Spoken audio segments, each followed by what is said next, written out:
My name is George Gallego. I was injured on March 5th, 1992. I fell from a height equivalent to 3 stories and landed on my back, and from the impact I severed my spinal cord. At the time of my injury, I didn't have anyone to turn to.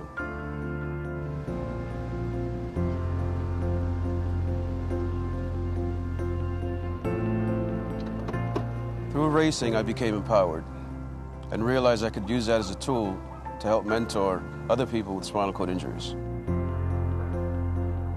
I learned that some of the people that I was mentoring couldn't return to their homes because their homes were inaccessible. The only other option was to send them to a geriatric nursing home. At that point, I realized something had to be done. George is a great guy. He's really compassionate about getting people with disabilities involved in lots of different things, in sport, in community-based projects, and most of all, housing.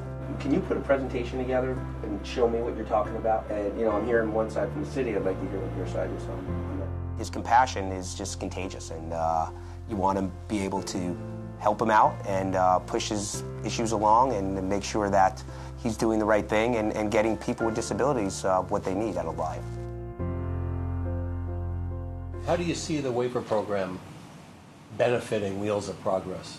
Well, this will be the tool we use in order to be able to transition these folks out of the institutions. So we have the means, we have the vehicle to be able to make it happen, but we can't direct these guys to go anywhere at this point because we don't have the housing.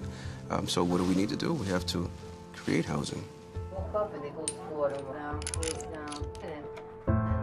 It's already hard enough to get back into the swing of things when your life has been changed this way, and it's already difficult enough to try and stay positive.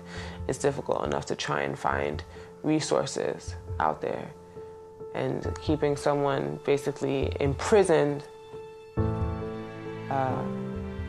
a nursing home on top of all of that, I think it's a no-brainer why this needs to exist. The you take, the more access you have. And I've realized through mentoring young men and women with disabilities that there's a major gap in our system.